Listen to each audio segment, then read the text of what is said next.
আসসালামু আলাইকুম। অপ্রিয় হলেও বাস্তবতা হচ্ছে এটি যে সরকারের উপদেষ্টা পদগুলো এখন রীতিমতো হাসির খোরাকে পরিণত হয়েছে। এই পদ এখন এতটাই খেলো হয়েছে যে যে কেউ উপদেষ্টা হওয়ার স্বপ্ন দেখতে পারেন। অমুক ভাইকে উপদেষ্টা করতে হবে, তমুক ভাইকে উপদেষ্টা করতে হবে, এরকম দাবি তো আমরা সারা বছর ধরে দেখছি, অন্তত 5 আগস্টের পর থেকে। এবং এমন এমন ব্যক্তি আছেন যাদের বিরুদ্ধে চাঁদাবাজির অভিযোগ আছে, মানুষকে ব্ল্যাকমেইল করার অভিযোগ আছে, বিদেশে বসে সোশ্যাল মিডিয়ায় নানান ধরনের নীতিবাক্য ছাড়ছেন। তাদেরকে উপদেষ্টা করতে হবে বা তারাও ইনিয়ে বিনিয়ে নানানভাবে নিজেকে উপদেষ্টা হিসেবে অভিষিক্ত হওয়ার দাবি জানান। এমন উদাহরণ তো আমাদের সামনে রয়েছে। তো উপদেষ্টা পদ খেলো হবে না তো কী হবে? ফেসবুকে পোস্ট দিয়েও অনেকে উপদেষ্টা পদ বাগিয়ে নিয়েছেন। যেমন একেবারে স্পষ্ট করে বলা যায়, সংস্কৃতি বিষয়ক উপদেষ্টা মোস্তফা সরোয়ার ফারুকী উপদেষ্টা হওয়ার আগে তিনি তার ফেসবুক পেজে স্ট্যাটাস দিলেন, আমিও উপদেষ্টা হতে চাই। তারপরে কেমন কারণ করে যেন তিনিও উপদেষ্টা হয়ে গেলেন। আর চট্টগ্রাম, মানে বাড়ি যদি চট্টগ্রামে হয় আর একই সঙ্গে যদি কোনো এনজিওর মালিক হওয়া যায় তাহলে তো কোনো কথাই নেই। বিশেষ বিবেচনা দেখা যাচ্ছে তারাও উপদেষ্টা হয়ে যাচ্ছেন এবং তার এক্সাম্পল তো রয়েছেই। যাই হোক,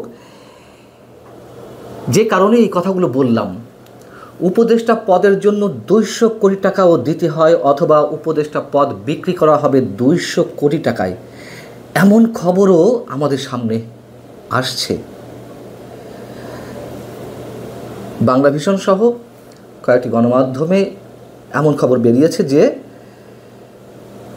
কোনো সমন্বয়কের ভাই পরিচয়ে একটি গ্রুপ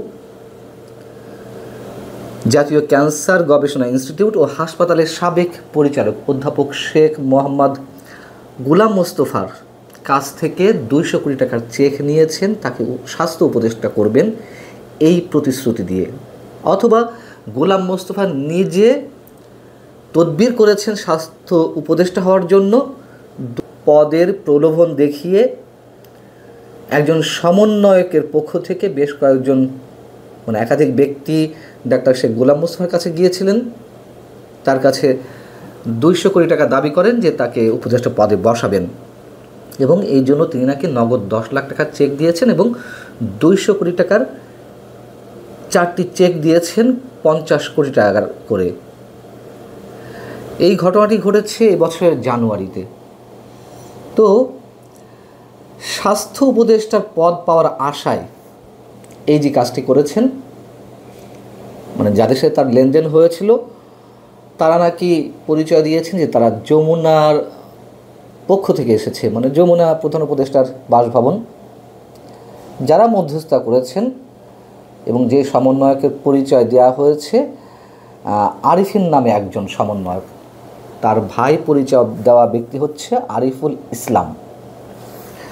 তো এই আরিফুল ইসলামই নাকি সরাসরি ডাক্তার শেখ গোলাম মোস্তফার কাছ থেকে চেকগুলো নিয়েছেন, এমনকি 10 লাখ টাকার নগদ চেকও নিয়েছেন এবং তিনি স্বীকার করেছেন কোনো গণমাধ্যমের কাছে যে হ্যাঁ তিনি নিজে এটি ডিল।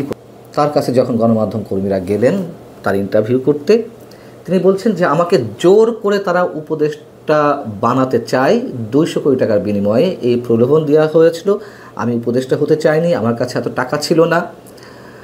তাহলে কেন টাকা দিলেন? এই প্রশ্নের জবাবে তিনি বলেছেন যে তারা 3 জন এসেছিল, 2 জনের হাতে সম্ভবত অস্ত্র ছিল এবং আমার কাছে তো এত টাকা নেই, আমি দেব কোত্থেকে?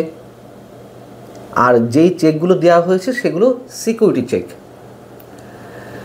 তো সেই চেকও বা দেওয়া হলো কেন? আপনি কিভাবে টাকা দিতেন? প্রশ্নের উত্তরে তিনি বলছেন যে না, তারা বলেছে, যারা মধ্যস্থতা করছিল তারা বলেছে যে আপনাকে এই টাকা দিতে হবে না, এই টাকা আমরা নিজেরা বুঝে নেব, যখন স্বাস্থ্য উপদেষ্টার পদ পাবেন তখন সংশ্লিষ্ট দপ্তরের বিভিন্ন কাজের মাধ্যমে আমরা এই টাকাগুলো তুলে নেব, কিন্তু চেক আমাদের কাছে রইল টাকাগুলো তুলে নেওয়ার জন্য, মানে কাজের ভাগ থেকে। ডাক্তার শেখ গোলাম মোস্তফা আরও বলছেন, যখন জিজ্ঞেস করা হলো তাকে যে কেন আপনি এই প্রলোভনে পা দিলেন, বা আপনি তো অ্যাভয়েড করতে পারতেন। তিনি বলছেন যে আমার বাড়ি গোপালগঞ্জে, আমি মনে করেছিলাম যে কোনো বিপদ হতে পারে এই কারণে। এই যে বাড়ি গোপালগঞ্জ, এই কারণে বিপদ হতে পারে, এই কথাটি অস্বাভাবিক কিছু নয়। গোপালগঞ্জ বাড়ি হলেই অনেকে চাকরি চলে যাচ্ছে, গোপালগঞ্জ বাড়ি হলেই মানুষ তটস্থ থাকছে, এটি বাস্তবতা। এখন বিষয় হচ্ছে যে ডাক্তার শেখ গোলাম মোস্তফা নিজেও তদবির করতে পারেন, মানে যে কোনো বিষয় যে কোনো একটি হতে পারে। ডাক্তার শেখ গোলাম মোস্তফা নিজেও তদবির করতে পারেন উপদেষ্টা হওয়ার জন্য। বললাম তো যে উপদেষ্টা পদ এতটাই খেলো হয়ে গেছে যে যে কোনো কিছুর বিনিময়ে, যে কোনো দেন দরবারের মাধ্যমে হতে পারে। যেমন আমি সংস্কৃতি বিষয়ক উপদেষ্টা জনাব ফারুকীর উদাহরণ দিলাম। আবার বাণিজ্য বিষয়ক উপদেষ্টা শেখ বশিরউদ্দিন, তাকে যখন উপদেষ্টা করা হয় তখনও তো এমন গুঞ্জন ছড়িয়েছিল যে তিনি বৈষম্যবিরোধী ছাত্র আন্দোলন চলাকালীন সময়ে যেই ছাত্ররা নিহত হয়েছেন তাদের মধ্যে একটি হত্যা মামলার আসামি তিনি কীভাবে বাণিজ্য বিষয়ক উপদেষ্টা পদ বাগিয়ে নেন। এবং অনেক সময় এই গুঞ্জনও শোনা গিয়েছিল যে হয়তো কোনো লেনদেনের মাধ্যমে তিনি উপদেষ্টা পদ বাগিয়েছেন। যাই হোক, আমরা জানি না, এগুলো গুঞ্জন। তো এখন যেটা দেখা যাচ্ছে, এর বাস্তবতা আসলে কি বা কোন পক্ষ এটি করেছে?